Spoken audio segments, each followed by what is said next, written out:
Hogsty.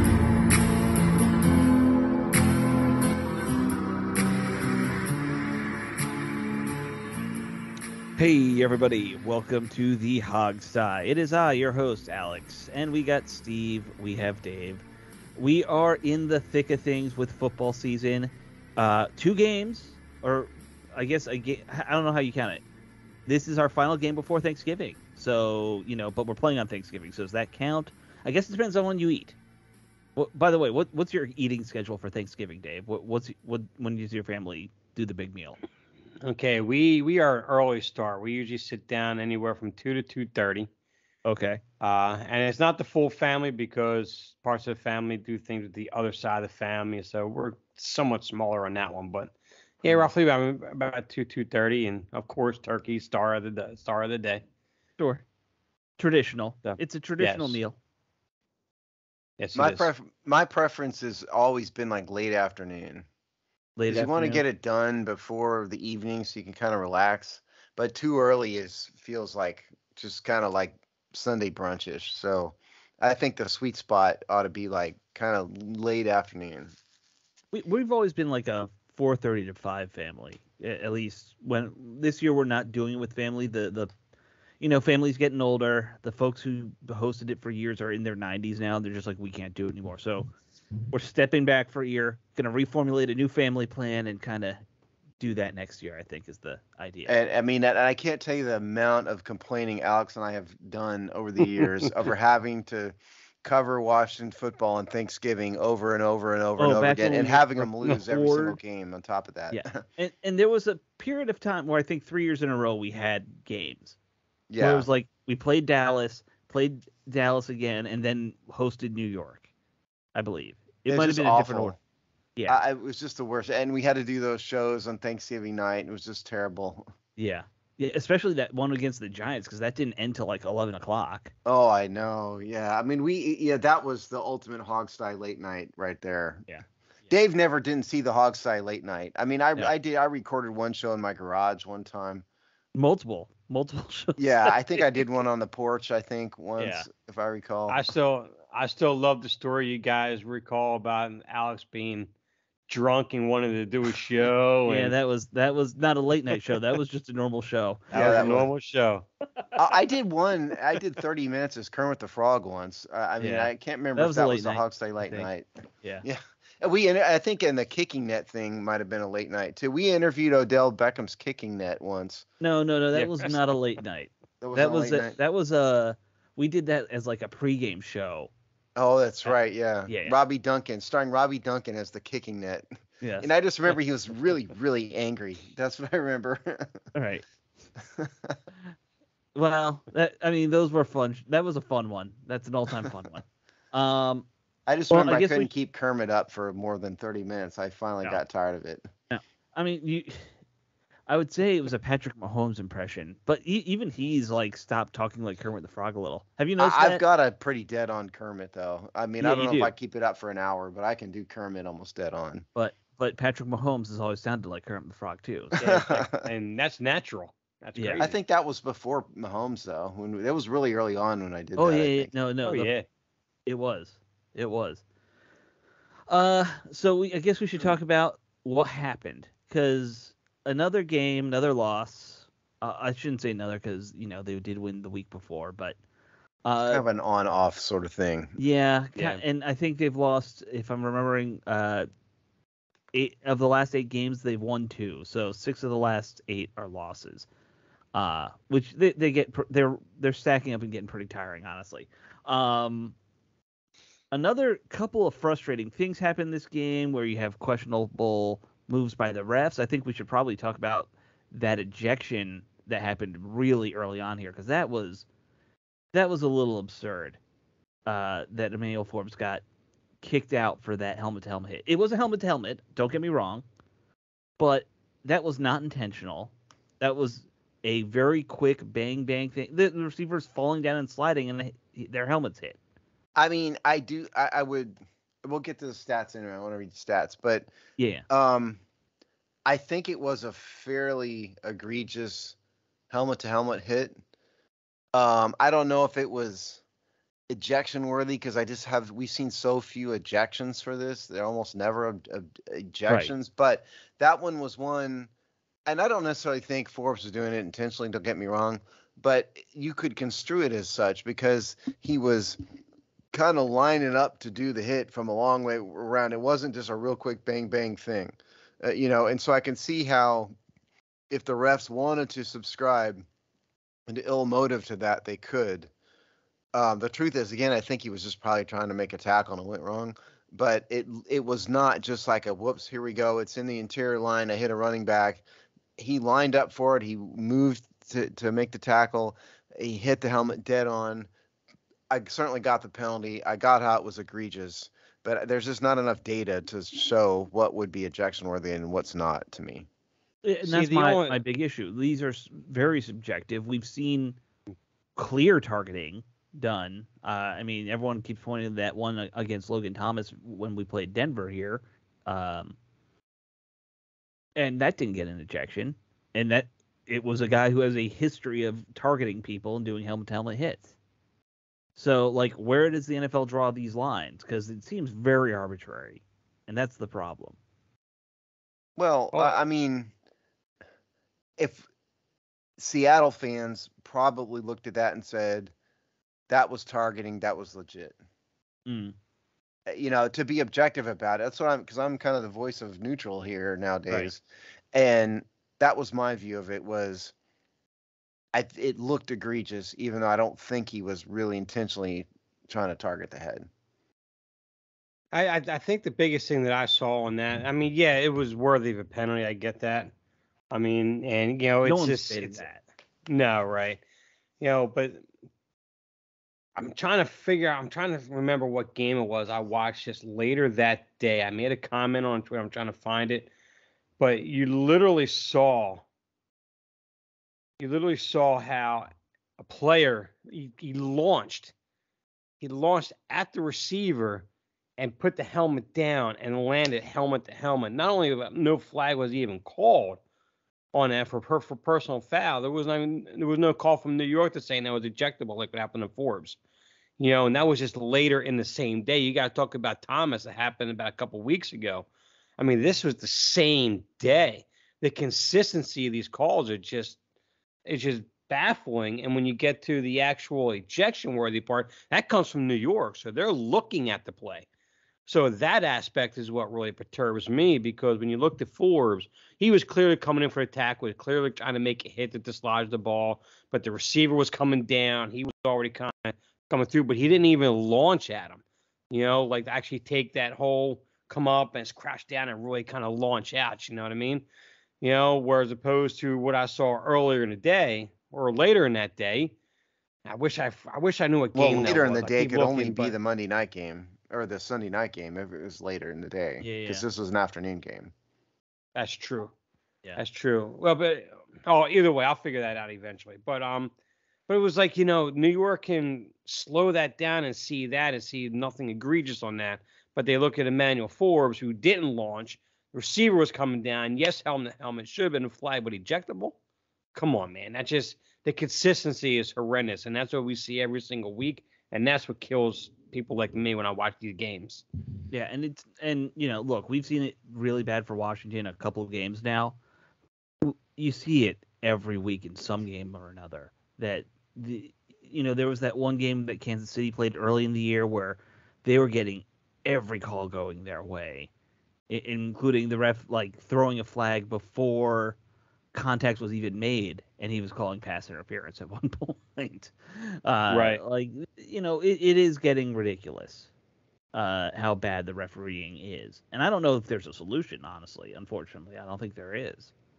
Well, I mean, you can't. There's no point in having. I mean, one argument would be, have full-time refs, but there's no real point to having a full-time referee in football. Also, they're paid a full-time salary anyway. They are. If people don't know this, they're paid a couple $100,000 a year for this. Just for the games they work. So they could literally not work and be, make a decent amount of money compared to your average American just by doing this. Yeah, I think the top pay is in the 200s. Yeah, and the bottom is in the it's just below 100, but it's like 80, 90, something like that. Yeah, it's close to 300 is the top. I mean, you It's literally, gone up. Okay. yeah, it's you literally could just not work based on this. But Yeah. so, but there's no point in what are they going to do? Watch game film all day long? I mean, there's no point to having full time refs. So I don't know if there is a good really solution to it. I understand you guys' point. I'm going to stick to my opinion that I think it looked egregious, even though Forbes probably didn't intend it. There's no indication he's a dirty player, but just because of the hit, he came from a long way away, comparatively speaking. I can see how it was.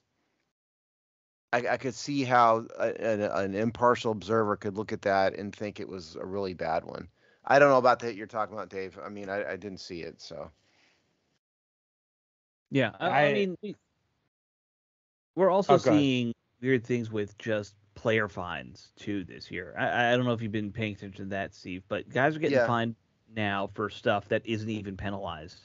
Well, you see, part of this goes back to the CTE lawsuit and Yeah. all that. I mean, the NFL owners have gotten a little paranoid about that. So a lot of these rule changes are designed to make a violent game look less violent. Yeah. What they want is violence, but not violence simultaneously. It's a really kind of a hypocritical position here because they don't want to keep getting sued, and the only way to do that is to stop blows to the head. But if you go back even like 15 years ago, they were literally making, like, NFL Films was making compilations of big hits, and celebrating them. So and they know people want to see that. That's partly why they like football. But at the same time, they know owners do not want to pay more billions in this. And so the way to do that is to really crack down. It keeps getting worse and worse every year. Like the quarterback thing. I thought the play was it FAO, but it was KJ Henry. 2 weeks ago, that sack was a form tackle, perfect sack. He ought to be applauded and celebrated for that sack. And so it goes too far, I think. But in this case, I mean, I kind of got it, to be honest. It's funny you said that because I was gonna kind of go a little step further about consistency because I was going to just mention that sack, and then the sack that was it Logan Wilson had on C.J. Stroud, on the Texans. He literally came in off his blind side, came in and hit him and landed straight down on top of him and hit and put full body weight on him. Didn't do any what they call gator roll or nothing. No flag was thrown. No, it wasn't even a roughing the passer call. And you see what happens with Henry. What the week prior, right? Are you guys suggesting that the refs are somehow biased against Washington? Because I think that's total garbage. No, I just think I'm talking about consistency. I'm talking to consistency. No, I think we're saying they're bad at their job. That I agree. Yeah, that I agree. Because I know some of this fan base, as in all fan bases, think the refs are out to get their team, and that's just nonsense. There's no evidence of that. No. I'm strictly talking only consistency, and that's what drives me nuts every week when I watch these games. Well, I mean, tell Mike real quick NFL ref story. I don't think I ever told this on the air. So I went to a legal conference several years ago in Las Vegas. Mm-hmm. And who's the big guy who was the real jacked up butt? Ed Hockley. Ed Hockley is an attorney in real life. And so he was at this conference and they had him speak. Because the way these legal conferences go, they have a series of speakers talk about a topic and it's really boring and you have to get through it. And so Hockley got up there. And I don't even remember what his topic was. We didn't talk about anything to do with the law at all. He just told NFL war stories, and it was a nonstop stream of me and Elway were standing there, and I said this to him, and Elway laughed, and there was Troy Aikman, and it was like this really self-serving, I've been around these NFL superstars, and you're stuck at my boring conference speech. I was excited to see him at first, but at the end of it, I was like, "Oh my God, this guy it's insufferable. I can't take him anymore." Well, let's be honest. You don't get into doing professional refereeing of sports games of any kind if you aren't kind of wanting to hobnob with those. Oh guys. yeah, look at the Major League Baseball refs, for God's sakes. I mean, they're all of them are insufferable. Oh yeah. But Hockley, I was not impressed with. Yeah. I mean, basketball refs have a reputation. I don't know about hockey refs. I don't know if they have that kind I of don't like. watch enough hockey to know, to be honest. Yeah, me neither. Me neither. All I right, mean, let me do real. hockey has What? fighting. That's their refereeing. Is the fighting. I just think the hockey refs don't like any of the players at all. Period. I mean, Probably. they Probably. consistently hate every player across the The board for hockey what refs may hockey I watch. drop gloves with the players at some point themselves. I would pay to see that. Me too. All right, so let's get back to the game. You want to do the numbers, Steve? Yeah, real quick. Sam Howell was 29 of 44, 312 yards, 3 touchdowns, a quarterback rating of 109.3. Brian Robinson, 8 for 38, 4.8 yards per attempt. Antonio Gibson, 4 for 13, 3.3 yards per attempt as a team, including Howell's scrambles, 4.9 yards per attempt. Robinson was the leading receiver, 6 for 119. With another touchdown, Antonio Gibson, 542, De'Ami Brown, 241, Logan Thomas, 540, Terry McLaurin, 4 for 33. Leading tackles, Jamin Davis with 11, 6 solo. Cam Curl was 10 with 7 solo. And the one only sack was John Allen. And Tress Way. Should we do the Tress Way? No, because No, yeah. Hal had a good big day. So Yeah, a 5 for 227 yards in relevant Seahawks numbers. Geno Smith, 31 for 47, 369 yards. Quarterback rating of 103.92 touchdowns. Kenneth Walker was 19 for 63 rushing. DK Metcalf was kind of the star of the game. Both Metcalf and Lockett both. Metcalf was 7 for 98 yards. Tyler Lockett was 8 for 92. So that is numbers for this game. yeah, I mean, look, the secondary got cooked in the end. I thought they played well, maybe in the first half, but they gassed and they got cooked.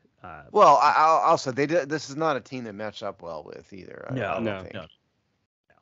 Especially with losing Forbes. Well, I mean, Forbes kind of sucks, though. Is But that really a loss?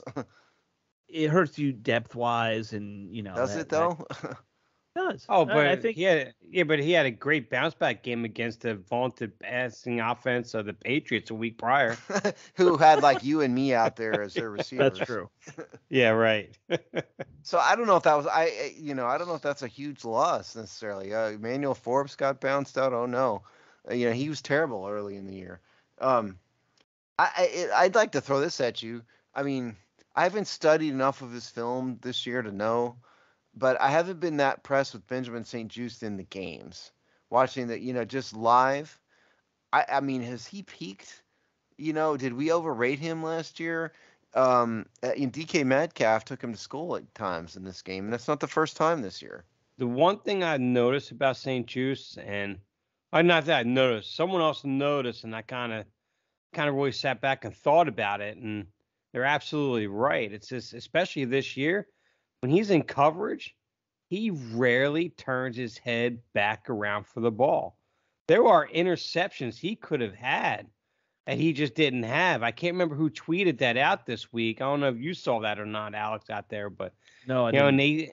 and they showed him against DK Metcalf, and he comes up and I'm not Metcalf. This is a game against the Eagles, and then he came up. He made a coverage in the end zone. Didn't even turn back around. A ball could have been intercepted. He comes up and he does that little arm thing. He goes up and then over, whatever. Like, hey, look at me, I'm great. But dude, you could have actually have had an interception right there. Turn around.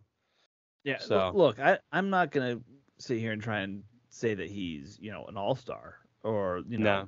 he's not gonna be our number one corner ever probably, but in terms of being a decent number 2, number 3, I think he's done that more often than not.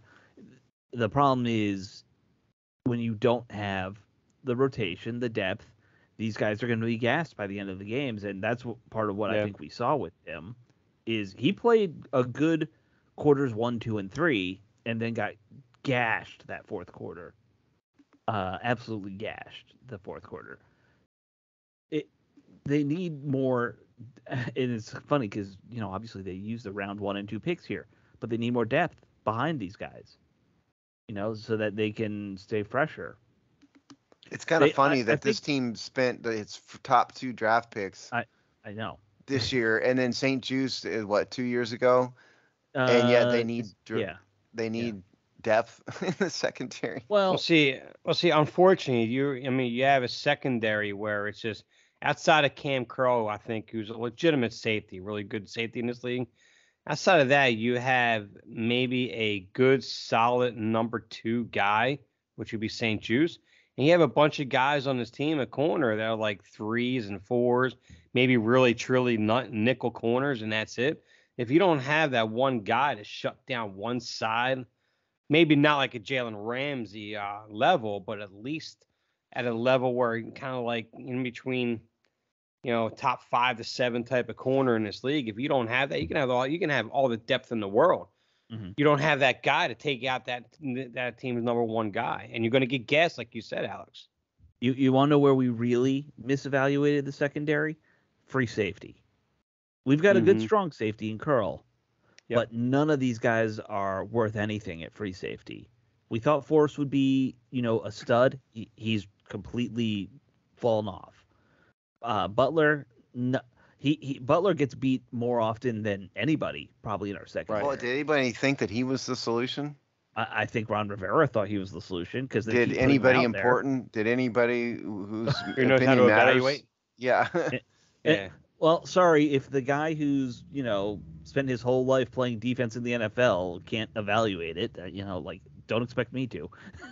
But I mean, nobody but Ron Rivera and possibly Jack Del Rio thought that Percy Butler was going to be anybody's solution in the secondary. I mean, come on. Right. I mean, he was what, a 5th round pick, 6th round pick, something like that.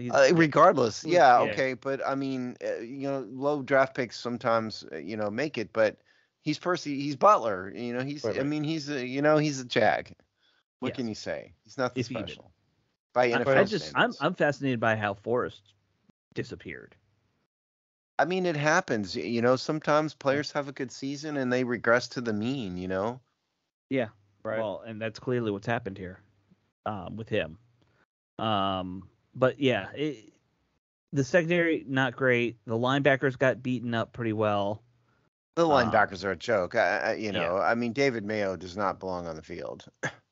You know how many times that guy cost Washington receptions because he can't, he's out of place. He's not athletic enough to catch up. Can't play coverage. If you're gonna have him out there, his sole job should be trying to stop a run. If there's not a run, just have him rush the passer, make him an extra body. I mean, I don't necessarily think Jamin Davis is all that great in coverage either, but he's certainly a hell of a lot better than Mayo. But at least he's got speed. Yeah. He's not, some elite coverage guy, but he can keep up with people. And he can recover after blown coverages. Right. Yeah, he's athletic enough to do that. Yeah. Right. Which is all I think they're asking him to be, Right. But I'll tell you one thing: if I see one more game where I see Jamin Davis going out and covering a slot receiver, man, just rolling out and had strictly his assignment. I don't know what I'm going to do. I saw Mayo on slot receivers too, man. It was insane what they're doing. I'd just like to point out here that over the past several years, Washington has invested an enormous number of draft picks in their defense.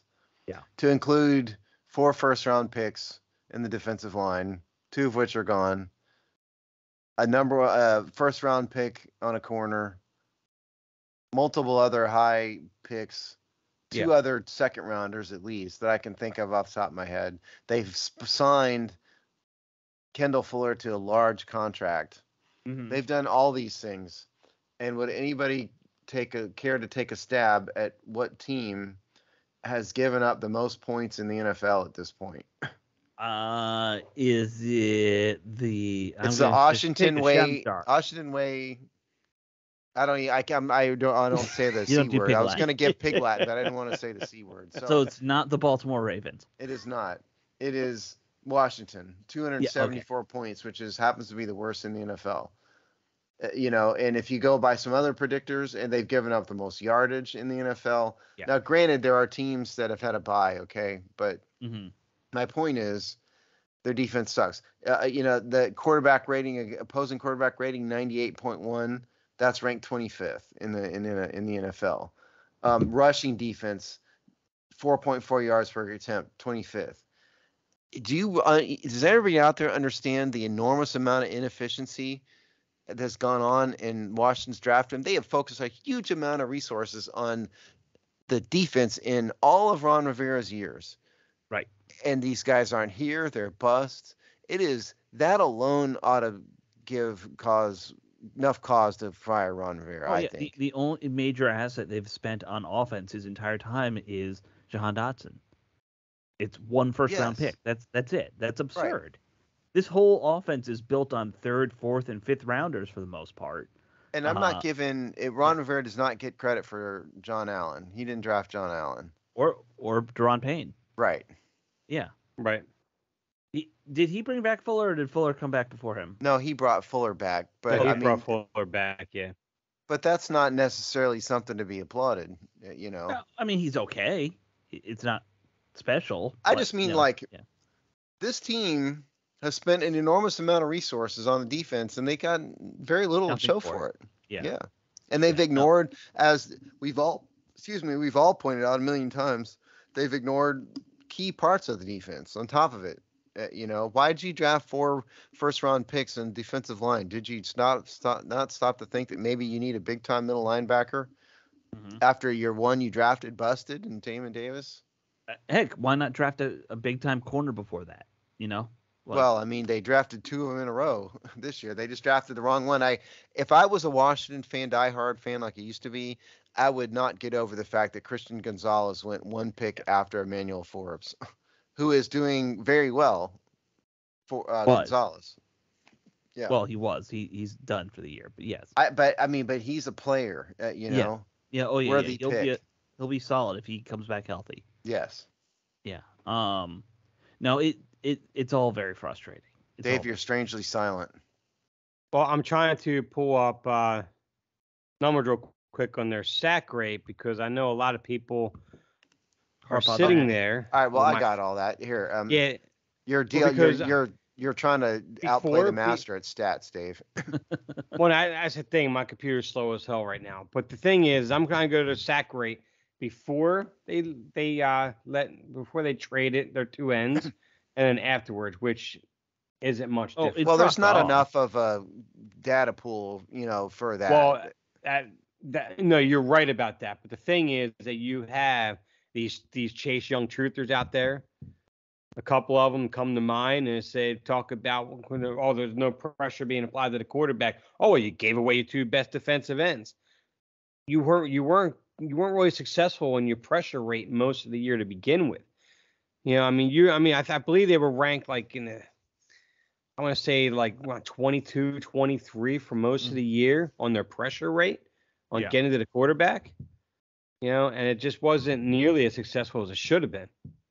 No, it's been very frustrating. Well, Washington's, if you're talking about pressure rating, I'm not sure I like pressure rating necessarily because some of it's not completely objective. Like they're factoring in hurries and like, what is that? Sure. And, so I think there's a range here. Okay. But Washington, ironically, is tied with the Giants at 21% according to Pro Football Reference. Which is lower. It's like let me count. Not special. Right. Yeah. No, and I'm sure it's gone down quite a bit because I think that's like 20th in the NFL roughly. Yeah. I think if I counted right off, Yeah. And in terms of like sack percentage, Washington is at there you go. I had it sorted wrong. They are ranked 20th at that, also at 6.6 is their sack percentage. Now, that's going to go down because, yes, a lot of that pressure did come from. But also, let's be honest also and say that Chase Young hasn't done anything spectacular so far in San Francisco. He had a half sack. Half sack. Yeah. And in fact, for those who love the quote PFF, and I'm not making a shot at you, Steve. I know you hate them. Most of us do, that's all subjective. It's just that, there are those out there that throw the PFF stats at like crazy. And so the one PFF stat is Casey Toohill had a higher PFF grade than what their boy Chase Young had this past weekend. I would like to once again clarify for people listening. It's not that I hate PFF necessarily. I think they're dishonest because they put these stats out and they would have you believe that these are objective numbers. But at heart, particularly these ratings, what they're doing is they're doing a subjective evaluation. We had a guy on this show who did it. I can't remember his name. Yeah. But we had him on. He was a decent guy, but they're watching game film quickly, immediately after games, and they're assigning a number to it, and they're calling it objectivity. And that's not objectivity. Yeah. If you want to measure like the number of sacks, the number of times, a quarterback hit, that's objective. But ratings are not objective, and I don't mind ratings. We could do them, but don't sit there and tell me it's objective. That's what my objection is to. You could even factor in things like, is the quarterback forced out of the pocket? Like, yeah, clearly... but the problem with that is like, why is he forced out of the pocket? Sure. Who are you assigning that to, and what numerical objective rating are you giving to that? I absolutely understand, but I'm saying at least those are easy to visually say. These are the things that we're using. There is some fuzzy math there that they never.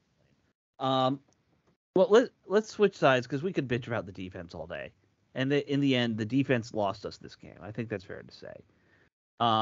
The offense, Sam Howell had another good day.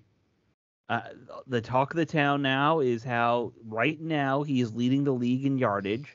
I know there's caveats to that, Steve. You're a I'm stat getting ready guy. to launch into it because you guys are going to toot his horn. I'm going to throw some...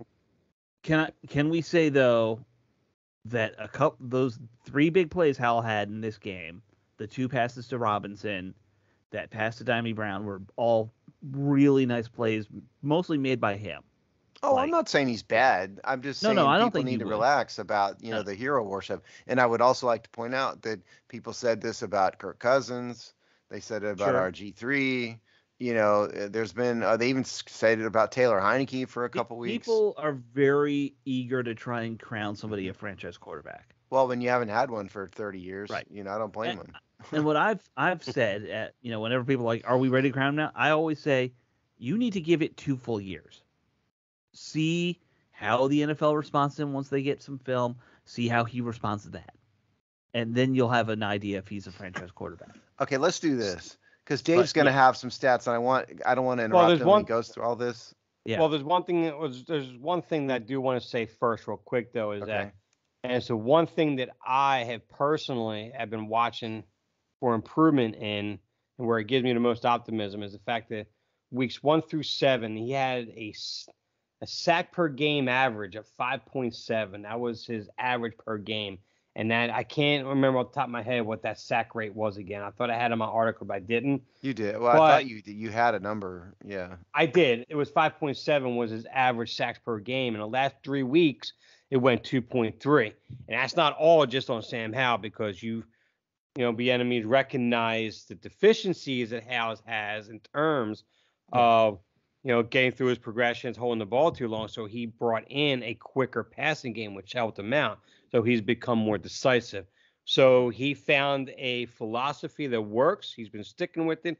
And Howell hasn't been going off schedule from that philosophy. He's been sticking to that, and the sack rate went down to 2.3 per game in the last 3 weeks. And he's been consistent thus far. We still have plenty more games to go, but that's been my main focus. All right. So it is true that Howell is leading the NFL in passing yards right now. Right. It's also true that he's leading the NFL in number of pass attempts, and not by a little amount, by a whole lot. Okay. Now, if you go to things like interception percentage, he's in the middle of the pack and touchdown percentage, middle of the pack. Yeah. Quarterback rating is 91.5, which is ranked 15th. Completion percentage is ranked 15th. Right. In those percentage ones, he is very much a mid-tier quarterback right now. Yeah, I mean, Pro Football Reference has something called success rate that I don't think I've cited before, but what they're doing is they're taking the number of passes that gain at least 40% of yards required on first down, 60% of yards required on second down, and 100% on third or fourth down. Meaning, is he matriculating the ball down the field? And so this is an objective number. He's in the middle of the pack in this 19th. So I think Sam Howell's made progress. The fact that he's upright and sober still after all these sacks, and and he has gotten better for the reasons Dave suggested. I agree with that, but I think he's good, but this is not a Pro Bowl quarterback yet. Alex had it right. You cannot make a judgment based on a few games like this. There's a lot of numbers and a lot of secondary numbers that would suggest he's a middle of the pack quarterback that's just getting a ton of attempts. And like when it comes to yardage, we haven't had a bye week yet. True. Like don't forget that, guys. Like most of these quarterbacks have had a bye week. Washington's got a very late bye week this year, so that's playing into this. Yeah, only Josh Allen of the quarterback. Yeah, Josh Allen's the only one who's also played 10 games. Yeah. So that plays into those total. Now, I was in a debate with somebody the other day, and I'll ask your guys' opinion.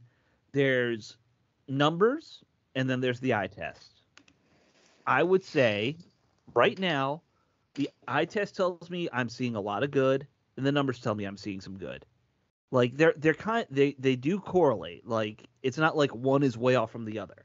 Like with Taylor Heineke, the eye test told you this guy could be a winner because he was high energy. He did everything he could. The numbers told you something totally different. Like there were sometimes they don't match, and then you have to kind of dive deeper. And then you look and you're like, oh, Heineke can't throw a ball more than 25 yards. I mean, but there's, 4 or 5 quarterbacks in the NFL have it all. Oh, absolutely. Yeah. If you're lucky. Not everybody can be Brett Favre, Patrick Mahomes, Tom Brady, Joe Theismann, pick your quarterback, so very few. It's very rare when you stumble into Brady, if I didn't say Brady, so I do see some good in Howell, and I'm not trying to poo-poo him at all. Don't misunderstand me. I'm just saying, don't crown the guy yet. He's been on the field a ton.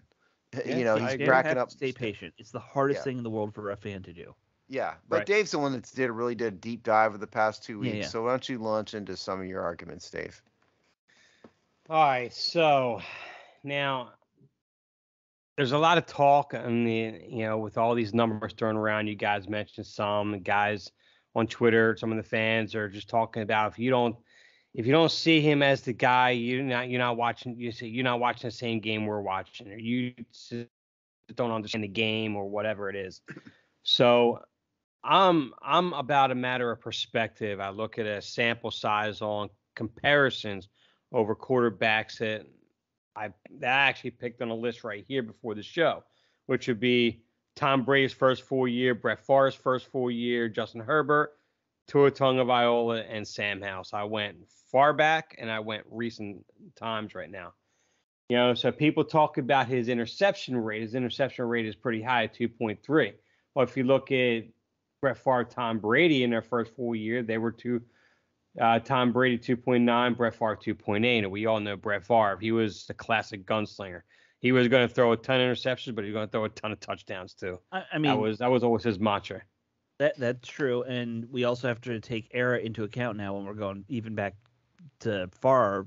Sure. Where it was considered a very good year if you had a 2-to-1 touchdown interception ratio at that point. Yes. In the early. Yes. So we have to keep that. That was the norm. Now it's guys have 40 touchdowns and 3 interceptions, which is ridiculous.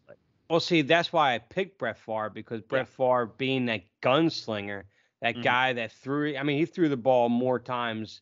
I think he had more attempts in most of his years starting than anybody else in the league. Oh, yeah, Because that's what they did. There was also a dearth of really great quarterbacks at that point. Yes, it was just a different game. Yeah. Absolutely. It was run focused. It absolutely was. Yeah. Now, I don't think.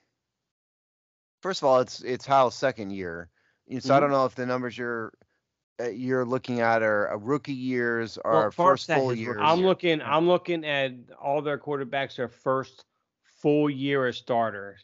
So you have Brady and Favre were They started 13 and 14 respectively. And then you Okay. have Herbert 15, Tua on 9 in his Okay, first So, 4 fair years. so enough. the difference is Favre and Brady both sat the bench their first year. Yeah. Yes. Howell. Yeah. Yeah. Right. Herbert and Tua both played their first year. And I just Correct. incidentally don't think it. I mean, you can't compare this guy to Tom Brady and Brett Favre. Those guys are Hall of Famers. No, you're right about that. No, I'm It's not just saying you're doing it, Dave. right. I'm just saying. I mean, you cannot hold a quarterback to those standards. That's what I'm Right. trying to tell the people out there. Don't do that. That's not fair. Right. Yeah. I just think when you want to start crowning a guy a franchise quarterback, you want to compare him to franchise quarterbacks in their first years. They kind of see where the trajectory is going. It's not saying that he's going to follow that same career as a Favre or a Tom Brady. But if you want to talk about a guy being potentially a franchise quarterback, in my opinion, you want to take out all the guys who were never franchise quarterbacks and look at that trajectory first and see where he's at on that. Now, later on, you could sit there and say, okay, well, what guys looked like they were franchise quarterbacks at first and it fell off like, for instance, Eric Kramer, his first year with Detroit, he looked like he was going to be a star for them out there. And then the year after that, he just completely fell off the face of the earth. Well, you have to go no farther than Washington in 2011 to see that. Yeah.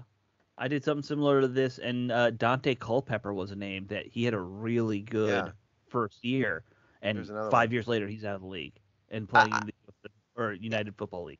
Yeah, I mean, I've never been wild about the franchise quarterback label because, again, I mean, in my mind, there's not an objective definition of what qualifies as a franchise quarterback. It's kind of like the Supreme Court has defined like pornography.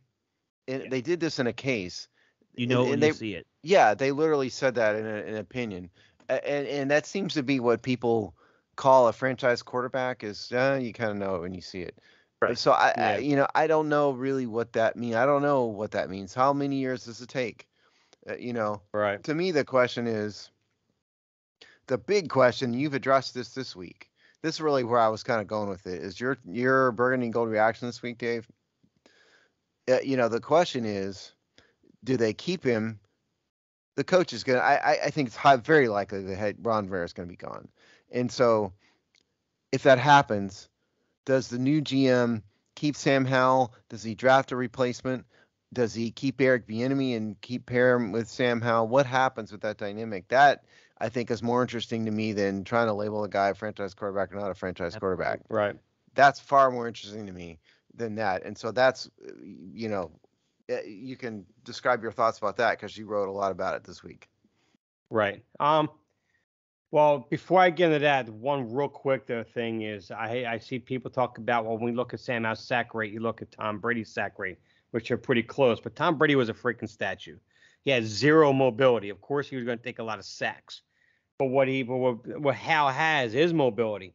When we him having mobility, he had almost an 11% sack rate so far, sack percentage, where Favre was just over 6. Same thing with Tua, and then Justin Herbert just over 5. So it's like you're talking about other guys that have mobility, but they're able to avoid the sack. And why is that?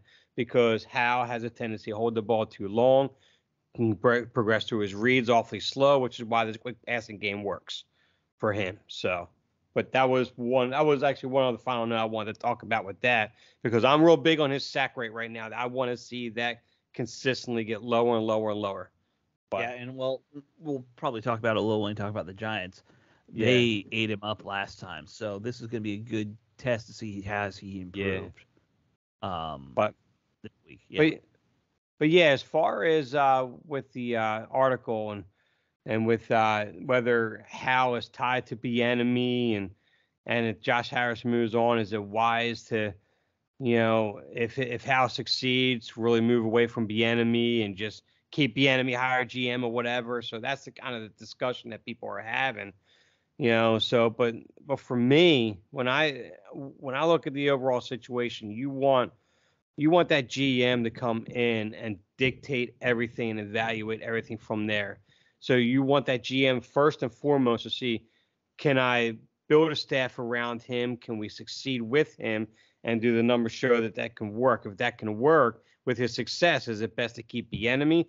Or do I bring in another offensive-minded head coach where Howell can remain under an offensive philosophy potentially throughout the rest of his career, instead of using a defensive coordinator, and then you have offensive coordinator after offensive coordinator and so forth.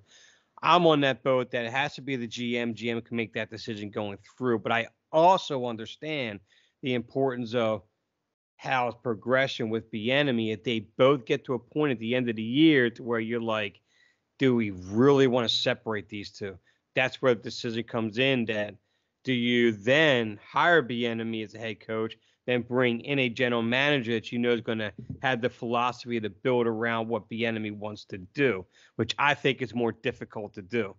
To try to find the GM that's going to build to a head coach's philosophy, as opposed to say, here's your GM, build my team. I I mean, don't think look, Greg Bieniemy's that good of an offensive coordinator, to be honest with you. I'm just saying. I'm just saying. By the end of the year, if things change, he adapts, and you see his philosophy change, and he's consistent with it. That's all I'm talking about. Because I agree with you on where he's at on his philosophy. Because first of all, he was passing a 70% clip average over the last 3 games. That's ridiculous. That's insane. Sure, passing game or not. But if he changes that, I don't know if he will. But I think I can't think of a dumber thing to do for Josh Harris to do to start over with the franchise than to hamstring a GM by forcing him to take a coach. Absolutely, I agree. I agree with you there. Now, where what I would say to your question though, Dave, if I think I even have a chance that Sam Howell can be the guy by the end of the season, I better have a very good reason why that GM doesn't think that. Like, I'm not right. Like, that is going to be, and it should be for every conversation with the GM. Quarterback should be your first topic, and it should be the primary topic, because that's what the NFL is built around now, is quarterback play. Well, now, well then, let me ask you this then: if you feel, just say Josh Harris feels that Sam Howell is the guy, and then he dictates to any incoming GM that he's my guy, I want to go forward with it. That's kind of going to be reminiscent on how Dan Snyder kind of wanted to run this team. Like, this is my guy, this is who I want, instead of giving the complete and total autonomy to the GM coming in. I mean, would you see that correlation that way? Would you be comfortable with that? Well, I would in this reason. Sam Howell's still on a rookie contract for 2 years, and it's a cheap rookie contract. So, GM, you want to come in? Great. We need to give this kid a shot. Doesn't work out, it's a mulligan, and you're not taking the blame for that in my eyes. That's fair. And then you have your coach, you pick your guy. Someone who fits what you guys want to do, and see how that goes. But finding a franchise quarterback, or even a decent quarterback in this league, is very, very hard. If you think this guy's even, 15th best quarterback, you gotta stick with it for a little while and see if it's better or worse. I think that's fair. That's true. Yeah, probably. But a new GM may roll in here and go, "Nah, we're blowing this up." Well, that I need to hear that you're not getting surprise a guy with that. If a GM says that in the interview, okay, I don't know if that's working for me as Josh Harris in that hypothetical. I don't know. I mean, most of the team probably needs to be blown up. So, but let me throw this at you. So right now, Carolina, I'm doing some draft analysis right off the top of my head here. So you got Carolina's 1-8, and then you got 1, 2, 3 teams at 2-8, and then another. So that's 4, and then you got a team at 3-6, so 5, and so then there's a whole bunch of teams at 4-6. So Washington is somewhere between lower single digits to high double digits, somewhere in there right now. So they're not going to get Caleb Williams or who's that other guy The at other like kid Maine from North State. Carolina. that. Yeah. Yeah, yeah, and they need to be top 5 for that. And There's even if probably they, 3 first-round quarterbacks this year. yeah, probably. And I mean, that's gonna be there's 4 teams, 1, 2, 3, 4, 5, 6. And don't forget that the Bears have the Panthers pick Yeah, that's true. Yeah, and their pick, Yeah. and those are both. At one point, they were looking at the 1 and 2 1 pick. and 2. Yeah. Right. And so there's at least 5 or 6 teams right now that have won fewer games than Washington. And so I think it's unlikely that Washington would be lined up to get one of the top picks unless they traded up. Yeah. Right. And so in that case, would a new GM come in and go, let's make a splash, do it anyway, trade? I mean, I don't know. Who knows? I mean, if it were me and Howell continues on an upward trajectory this year, even if you're not convinced he's a Hall of Famer, maybe you ought to focus on other things in the draft next year. I mean, that's a thought. Is it a terrible plan to say, all right, this kid might be, he might not be my guy, but I have a lot of picks. I can start rebuilding that line around him. And if it doesn't work out, then next year I pick a guy. It's a philosophy. I mean, that's the philosophy Ron Rivera took for 4 years. So, no, Ron Rivera took the philosophy of defense. Yeah. But he never got his quarterback. That's fail. what I'm saying. He inherited Yeah. Dwayne Haskins, rest in peace. Never wanted him. Never even tried to play him, really. And then he just got some stuff off the, target bargain bin for, quarterbacks the rest of the time. Well, let's also be honest. That's also to his own fault too. He had a chance for either Tua or Justin Herbert. Oh, absolutely. That's what I'm saying. He had a chance to move up for his Justin fault. Fields and decided not to do that. Yeah. I mean, it's 100% his fault. Absolutely. That's what I'm saying. It's like Washington dove in the dumpster. Because let's not forget that second year when they had Fitzpatrick in here, that was kind of them trying to clear off the Alex Smith thing from the books, and all. They had some bad financial stuff going on at the quarterback position because they had mismanaged it so badly. So, well, I mean, also they got him. Alex Smith got hurt, and you could have anticipated what happened to him. Those contracts were before him. I do fault them severely for Dwayne Haskins. Oh, sure. They just so grossly mishandled that guy. He maybe wouldn't have worked out, but he never got a real chance here. Right. I didn't see a point in getting rid of him like they did. No. At least just sit on it for a little while.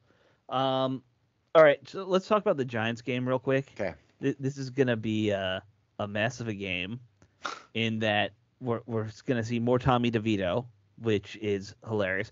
By the way, I went and watched some Tommy DeVito highlights from his college days. You found a Tommy DeVito highlight? Well, he was a starter at Illinois,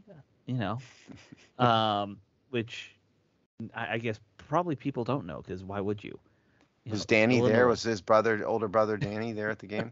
Uncle Danny. Uncle Danny has probably. Well, I don't know. Maybe his parents, who knows? Who knows? Maybe. Who knows? Yeah. And Danny DeVito's kind of a loose cannon himself. Maybe, It'd be like that movie Twins from the 80s, Arnold Schwarzenegger and Danny DeVito. Yeah.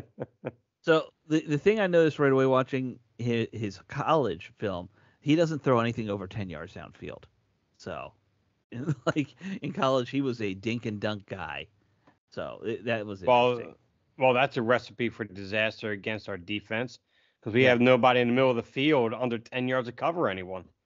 Yeah, that's true. Well, if you want some amazing numbers. All right. Not that amazing, but DeVito has been active for 3 games, started 1, which is last week. 31 for 50 for a total of this year, 31 for 54, 260 yards, 3 touchdowns, 3 interceptions.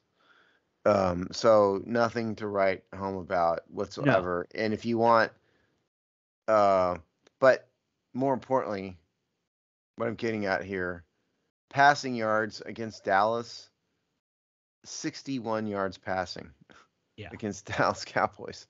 That was the amazing part that I screwed up my intro for. That feels like it's a number from the 1920s. That was net, granted, okay, but gross passing yards against Dallas, he was 14 for 27 for 86 yards. Yeah. The 260 was on the season. Right. I can't remember a lower amount of passing yards in an NFL game. In your lifetime, there probably haven't been many. Not that I remember. That's like I said, bad. If we went back to Leatherhead football, like that's probably a normal. Oh, I'm sure. Yeah, absolutely.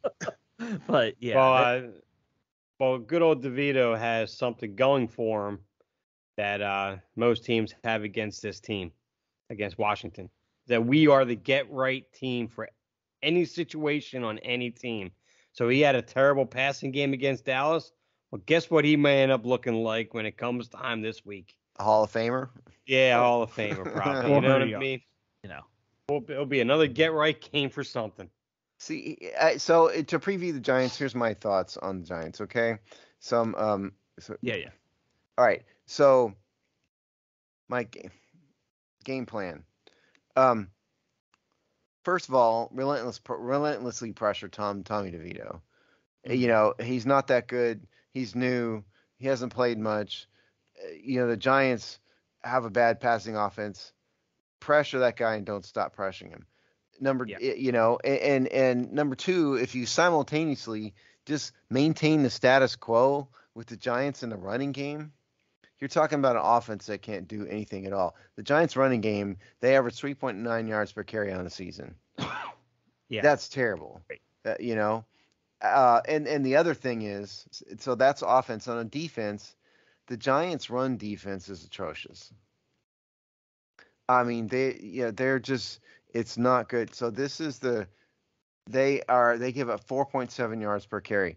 Last week I said Bieniemy needs to pass a little bit more and all of that. I didn't necessarily mean like at a 75% clip, but this is the week Washington needs to run the ball. Because these guys cannot defend the run whatsoever. So that's my game plan, is take advantage of their poor run defense, relentlessly pressure Tommy DeVito, rattle him, and then maintain the Giants starting status quo with their run game. Don't let them get out of control.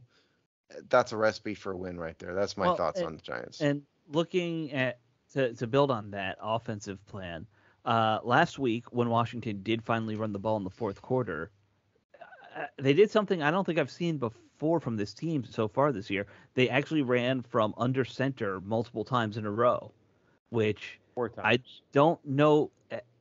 That might have been the first time they've lined up under center more than twice in a game. Well, what's his face? Who's the Seattle coach mentioned that in his press conference.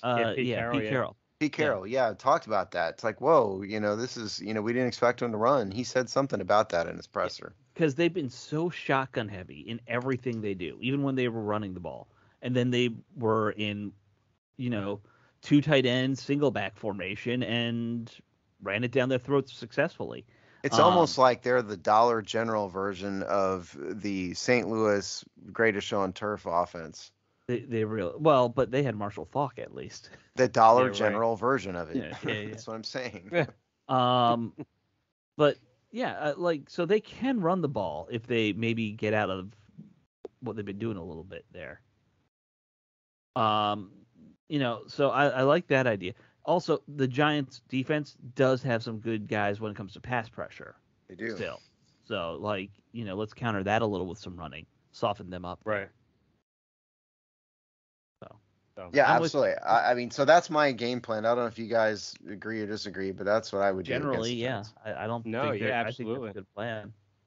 And I'd like to point out that they are, I believe they're the lowest scoring team in the NFL. The Giants? Right. Yeah. Yes. They've scored, and it's, here we go. They only needed 14 to beat us last time. They're lowest scoring by a lot.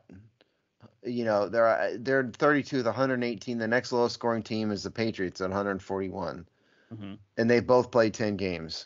So that is really, really, really bad. Yeah. So, but you guys said it though. I mean, there's been plenty of games I thought Washington should win against the Giants, and they don't. Yeah, last week or the last game, I thought they should have crushed, and they didn't. That's the eternal headache of Washington fan when we ever face the Giants. It happens every year. By the way, we wanted to talk about the Bill Belichick rumors a little on the show, but I just want to throw this out there. Belichick to the Giants would not be the craziest thing in the end of the season. Yes, it would. Well, I mean, look, Belichick keeping on coaching is crazy every year. But if he were to go to the Giants, he has history kind of with New York, because he was with the Jets that one time. I think that there's a greater chance of Gisele Bundchen showing up on my porch unannounced than Bill Belichick going to the Giants. They have nothing. Yeah. He's not going to start over at age 75 or however old he is. 72. 72. They have nothing, but there's a bit of nostalgia. That's where he cut his teeth at under Bill Parcells at the Giants. He's not going to ruin his legacy by going to the Giants. You're probably right. You're probably 99.99% correct on that. Which is why I think the Chargers would be probably an ideal spot for him to go anyway. Chargers, yeah. That's the Giants, hot rumor is the Chargers and then Washington. So, I don't think there's any chance he comes to Washington either. Washington needs he wants to go to. If I were Bill Belichick at age 72 years old, I would want to go to a team that is an established team on the cusp.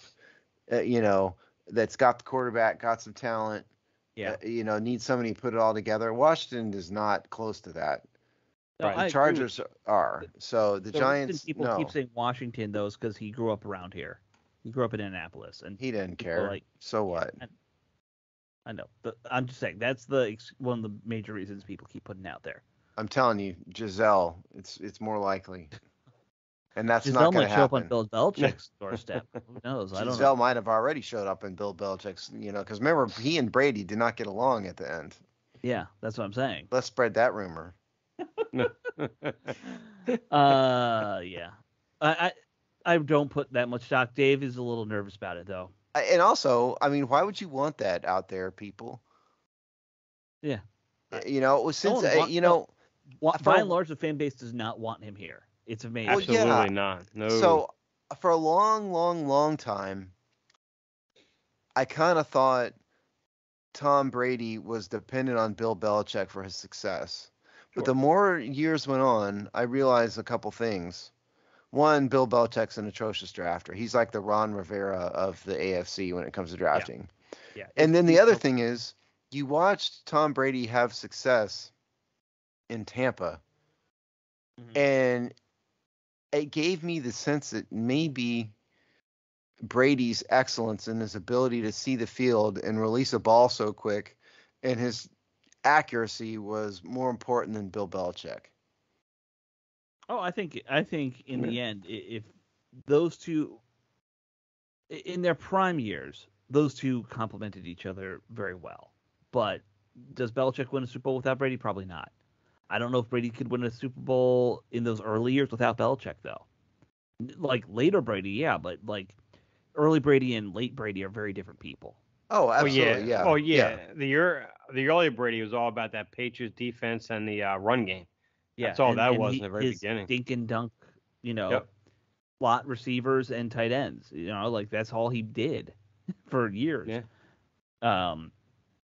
But yeah, I get what you're saying. And Belichick 10 years ago, yeah, I'd take him. 72-year-old Belichick, what's left in his tank? I don't know. I don't think there can be that much. Well, also, again, there's a chicken and egg argument here. Yeah. With Bill Belichick. So, but he wants to go into a situation where he can win in a couple years and retire. Yeah. That is not what a team like Washington wants. He should go to the Browns and help them. Oh, yeah, there you go. The Browns. Yeah. Perfect. Yeah. Because they have a classy organization with a classy quarterback who's now on IR, and I'm so happy. Every bad thing that happens to Deshaun Watson, I'm happy for. Yeah, he's a scumbag. I mean, so for those of you who forget, Deshaun Watson has a 5-year, $230 million fully guaranteed contract. Yep. Fully guaranteed. And so, yeah, I mean, he's got a $64 million cap hit for the next 3 years. Yep. So live with that, Cleveland. And he just tore up his shoulder. Yep. Throwing shoulder, right? I believe so. There you go. It was. Yeah. Couldn't happen to a better person. Remember what happened Karma to is still after he tore up his shoulder? Oh, yeah. On the other hand, though, absolutely undefeated. Yeah. Or on the other hand, though, he's going to get his $230 million. So. Yeah, I know. But at least his reputation will have been like this. Yeah. And Cleveland has always been a train. Cleveland is kind of the Washington of the AFC.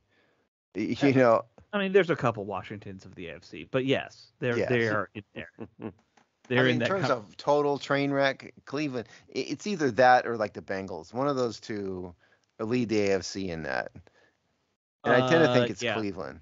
Jets from time to time too. Yeah, I mean, but Cleveland drafted Johnny Manziel in the first round. Mhm. No, it's certainly Cleveland. Absolutely. Yeah, I think so. Yeah. And now look how good Baker Mayfield's been after leaving. Finally, he's finally putting it together.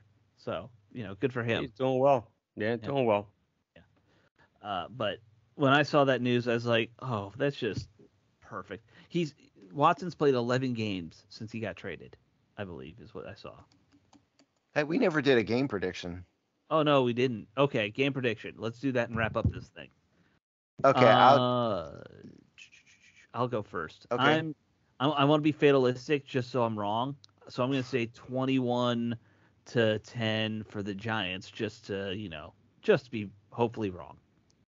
I'm going massively optimistic because I'm going to be there and I want an offensive showdown and multiple sacks on our defense and maybe 4 turnovers. That'd be great for us. So I'm saying 32-13. Because I want to see an offensive game while I'm there, so I'm rooting for that. That's what I want. Do you have your blackout attire already? No, I don't like that black jersey. No, thank you. Dave's being fanboy in his prediction. It's okay. He's allowed. Yeah, is Because this one I'm of those? rooting for it. I want it. I want to see it this week. I'll be there. Is this one of these all black uniform Yes, like it the is. Steelers? Yeah. It's so stupid. I mean, who's the moron that is this ridiculous? It's a blackout game, Steve, and that's not to say that we're getting drunk and forgetting what happened. It's just a stupid. Since when has black been a Washington uniform color? It's a blackout game at 1:00 in the afternoon. Okay, so real quick, we're out of time here. So I do think Washington's gonna pull this out because the Giants are truly a mess this year. They're really a mess. So I think it's going to be something along the lines of like 24-10 Washington. Okay. In reality, I think Washington will win, but I'm just tired of us getting our asses handed to us when we should win. So I don't know. Maybe I'm getting a little superstitious. You're not alone on that. Predict with logic, Alex. Yeah. But you're All right, stuck in your guys. prediction now. How that helped me with the Bears, Steve? Logic. You can't be 10-0 like me. Yeah. Man. All right, guys. We will talk to you all next week. We got to figure out when we're doing that, guys, because of Thanksgiving. Why don't we do that off the air so we don't? Oh yeah, we'll do that off the air. You guys can't hear. Ha ha ha ha. All right. Later.